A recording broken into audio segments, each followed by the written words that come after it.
Hey everyone, Garbaj here. In this video, I'm going to be showing you how to do resolution scaling in Godot. That way you can adjust how pixelated your game looks without having to restart the game. I'm also going to be showing you how to do stretch resolutions so that you can make your image nice and thick if you want. Okay, so I'm assuming you've already got your game going and you've got all your scenes and your camera and everything. So none of this stuff you see here actually matters, okay? To get started, somewhere on your scene tree, we're going to add a sub viewport container, okay?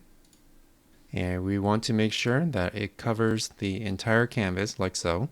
In the inspector, make sure that stretch is enabled. Now, add as a child a sub viewport node.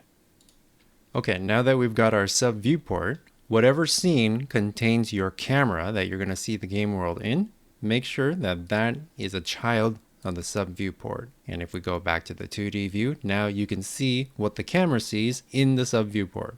Personally, I think it's kind of stupid that we have to do it this way, having it be like a direct child. But that's just the way Godot works, so we're going to have to deal with it. Now, if you zoom in really closely, you may have noticed that it looks kind of blurry in the viewport. And if you want to change that, go to the sub viewport container node, and under texture, under filter, take it out of inherit and go to nearest, and that will make it nice and crispy. Just know that these filter options are here in case you do want the blurry look. And at this point, you're pretty much done. So in order to then scale this down, in the sub viewport container node, in the inspector, you see the option called stretch shrink.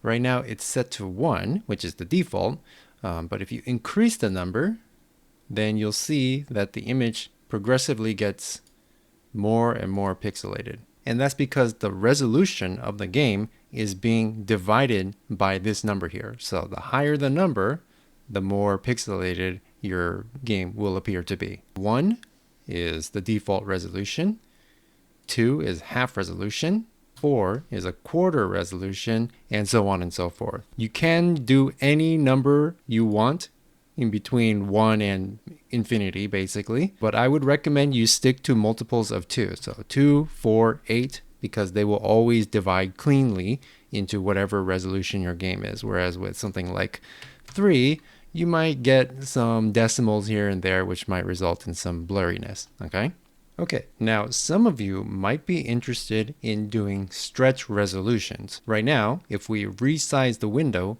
it doesn't stretch out the image. It just changes your field of view so that you see more or less of the game world. If you want to be able to deform the image and make it look fatter like you can do in Counter-Strike, you're going to have to make a few changes. So in the project settings, under display and window, there's going to be an option called stretch. And the mode, for the mode, by default it's disabled. You're going to want to change that to either canvas items or viewport depending on your project. If you don't know which one to choose, you should leave this video and go learn what these two things mean because they're kind of important. Anyways, I'm going to choose canvas items and make sure that aspect is ignore. Now back in the 2D view, I'm going to add a little Godot icon.png up in the corner, and you'll see why in just a second. So now when we run the game, we can resize the window, and you can see that the image now deforms as we change the shape of the window. And you'll also notice that any UI elements that you have will also deform as well. If you want to know how I made it so you can change the stretch scale by pressing a button like this, here's the code. It's like 4 lines. And it's really easy. You can figure it out yourself, okay? Have a nice day.